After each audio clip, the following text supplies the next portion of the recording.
नमस्कार भाइयों और बहनों।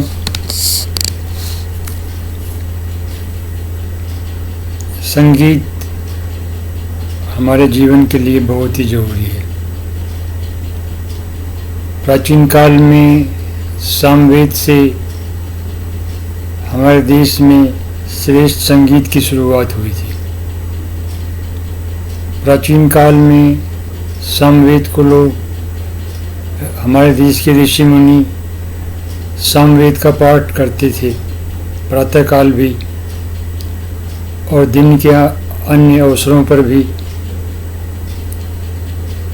और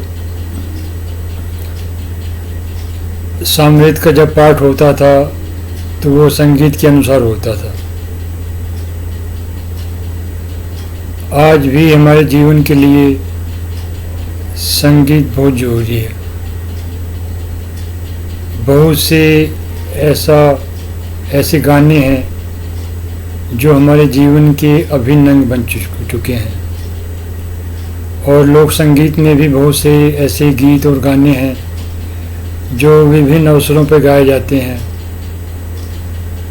और वो गीत और गाने उस अवसर को बहुत ही श्रेष्ठतम और महानतम बना देते हैं। इस तरह से संगीत हमारे जीवन में बहुत ही जरूरी है। हमारे देश में संगीत की कई तरह की परंपरा है। पहली परंपरा है शास्त्रीय संगीत की, दूसरी परंपरा है उपशास्त्रीय संगीत की, तीसरी परंपरा है लोक संगीत की और चौथी परंपरा है सुगम संगीत की, जिसका प्रयोग फिल्मों में होता है। इन्हीं सब बातों को ध्यान में रखकर मैंने ये लेख लिखा है। मेरे लेख का शीर्षक है संगीत एक चिकित्सा विज्ञान के रूप में। जब भी कोई मधुर संगीत हम सुनते हैं तब हमें दिव्य अनुभूति होती है। ये दिव्य अनुभूति ही श्रेष्ठ संगीत की पहचान है। हिंदी फिल्मों में कुछ गीत और गाने ऐसे हैं जो कि हमारे जीवन के अभिन्न अंग बन गए हैं। ऐसे ही लोक संगीत में भी कुछ गीत और गाने ऐसे हैं जो कि हमारे जीवन के अभिन्न अंग बन गए हैं। हर एक क्षेत्र के अनुसार अलग अलग तरह के लोक संगीत हैं और हर एक क्षेत्र के अनुसार अलग अलग तरह के गीत और गाने हैं। जिस दिन 15 अगस्त या 26 जनवरी होती है तब देशभक्ति के गाने बजते हैं। इन्हें सुनकर हमारे मन में देशभक्ति की महानतम भावना जागृत होती है। इसी तरह से जब रक्षाबंधन का त्यौहार आता है तो ऐसे गीत और गाने बजते हैं जो कि हमारे मन में पवित्रता और महानता की भावना को जागृत करते हैं। इसी तरह जब दीपावली का त्यौहार आता है तो हमारे आसपास ऐसे गीत और गाने बजते हैं जो कि इस त्यौहार की महानता और श्रेष्ठता का वर्णन करते हैं। इन गीतों और गानों को सुनकर हर श्रेष्ठ व्यक्ति एक अद्भुत विचार की सरिता में डूब जाता है जो कि हमें परम श्रेष्ठता और परम महानता से भिगो देता है। बहुत से श्रेष्ठ चिकित्सक संगीत को बहुत ही श्रेष्ठतम चिकित्सा व्यवस्था के रूप में मानते हैं। हमारे देश में, हमारी संस्कृति में, हमारे परिवार में हर अवसर पर संगीत का कोई न कोई रूप जरूर बजता है। हर अवसर पर जो संगीत बजता है वह एक विशेष प्रकार की अनुभूति को जागृत करता है। भारतीय शास्त्रीय संगीत में हर समय के लिए अलग तरह के राग होते हैं जो कि एक विशेष समय पर गाए जाते हैं। जब ये राग हैं तब इन्हें सुनने से सृष्टि होती है। प्राचीन काल में सामवेद को गाया और सुना जाता था। सामवेद को संगीत के साथ गाया और बजाया जाता था। इस तरह समाज को संगीत के माध्यम से आध्यात्मिक रूप से, सामाजिक रूप से और राजनीतिक रूप से जागृत किया जाता था। ये जागृति बहुत ही दिव्य और श्रेष्ठ होती थी। आज भी संगीत के चिकित्सा विज्ञान के पक्ष पर भारत में और विश्व में बहुत से अनुसंधान हो रहे हैं। इन सभी अनुसंधानों ने ये सिद्ध कर दिया है संगीत का हमारे तन और मन पर बहुत ही गहरा प्रभाव पड़ता है। काव्य में जो रस होते हैं वैसे ही रस संगीत में भी होते हैं।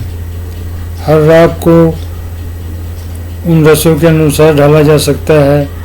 इस तरह के प्रयोगों से संगीत को एक नवीन प्रकार की श्रेष्ठता से संपन्न किया जा सकता है। हमारे देश में बहुत से संगीतकार हुए हैं जिन्होंने संगीत में बहुत ही श्रेष्ठ कार्य किए हैं और किए थे और अब भी कर रहे हैं। इन श्रेष्ठ संगीतकारों ने ऐसी दिव्य और महान धुनें बनाई कि जिससे हर संगीत प्रेमी आज भी इन धुनों को सुनता है और अपने जीवन में महानतम प्रेरणा लेता है। हमारे देश में लोक संगीत का बहुत बड़ा खजाना है। ये खजाना हर संगीतकार को बहुत ही श्रेष्ठतम प्रेरणा देता है। लोक संगीत से ही शास्त्रीय संगीत की उत्पत्ति हुई थी। शास्त्रीय संगीत से ही उपशास्त्रीय संगीत की उत्पत्ति हुई थी। इस समय लोक संगीत में बहुत ही दोष उत्पन्न हो गए हैं, पर उन दोषों से बड़ी आसानी से बचा जा सकता है। लोक संगीत का जो श्रेष्ठतम रूप है वह बहुत ही समृद्ध और महानतम है और वह बहुत ही अनुकरणीय है और बहुत ही प्रेरणादायक है। इस समय तुलसीदास की रामचरितमानस उत्तर भारत में बहुत ही अधिक प्रसिद्ध है। इसे संगीत के साथ जब गाया जाता है तब सभी सुनने वाले लोग बहुत ही दिव्य चेतना की अनुभूति करते हैं। हमारे देश में शास्त्रीय संगीत के क्षेत्र में बहुत ही महानतम संगीतकार हुए हैं जिन्होंने शास्त्रीय संगीत में बहुत ही महानतम कार्य किए हैं। ऐसे ही एक संगीतकार हुए हैं रविशंकर। इन्होंने सितार को बहुत ही लोकप्रिय बनाया था। इन्होंने बहुत से नए रागों को भी बनाया था। भारतीय संगीत को इन्होंने सारे विश्व में फैलाया था और लोकप्रिय बनाया था। इनके प्रयासों से पाश्चात्य देशों में भारतीय संगीत बहुत ही लोकप्रिय हुआ और बहुत से लोगों ने भारतीय संगीत को सुना और सीखा। फिर कुछ लोगों ने भारतीय संगीत से और पाश्चात्य संगीत से एक नए तरह का संगीत बनाया जो कि बहुत ही अनोखा और नए तरह का संगीत था। इसी तरह से शिव कुमार शर्मा नामक संगीतकार ने एक नए तरह का संगीत संतूर पर बनाया जिसने शास्त्रीय संगीत को एक नई परिभाषा दी और उन्होंने संगीत को एक नवीन महानता और श्रेष्ठता प्रदान की। इसी तरह से हरिप्रसाद चौरसिया ने बांसुरी पर नए तरह के रागों को उत्पन्न किया जो कि पुराने रागों द्वारा ही बनाए गए थे। इस तरह उन्होंने संगीत को एक नए तरह का उपहार दिया जो कि बहुत ही श्रेष्ठतम और महानतम है।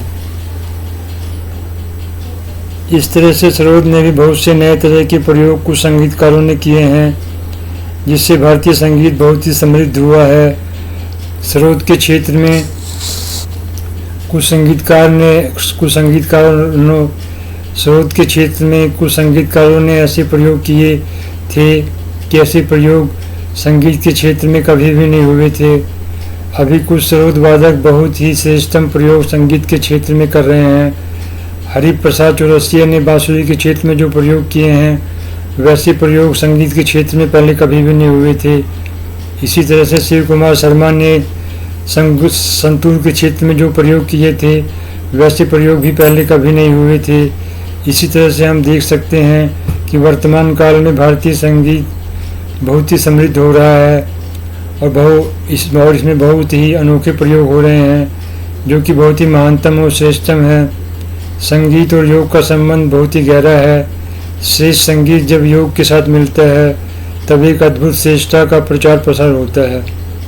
विश्व मोहन भट्ट भी एक अद्भुत संगीतकार हैं। इन्होंने मोहन वीणा का निर्माण किया था। इन्होंने गिटार नामक विदेशी वाद्य यंत्र को भारतीय संगीत के अनुसार ढाला है। इन्होंने संगीत के क्षेत्र में बहुत ही नए तरह के प्रयोग किए हैं जो कि बहुत ही श्रेष्ठतम और महानतम है। इनके पुत्र ने एक सात्विक वीणा बनाई है जो कि बहुत ही श्रेष्ठम और अच्छी है, और उन्होंने इस वीणा पर बहुत से नए तरह के राग बनाए हैं। विश्वमोहन भट्ट ने जो मोहन वीणा बनाई है वह वीणा बहुत ही श्रेष्ठम है। इस वीणा पर हर तरह का संगीत बजाया और बनाया जा सकता है।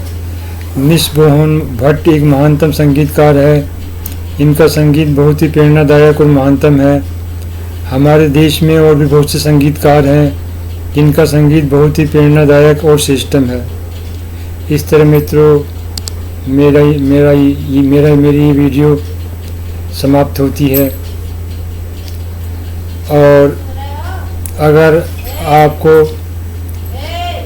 मेरा ये वीडियो पसंद आया है तो कृपया मेरे चैनल को सब्सक्राइब कर लें। मेरे वीडियो को देखने के लिए आपका बहुत बहुत धन्यवाद। भारत अमर रहे, भारत के लोग अमर रहे, भारत विकास करता रहे। नमस्कार, वंदे मातरम, भारत माता की जय, जय हिंद।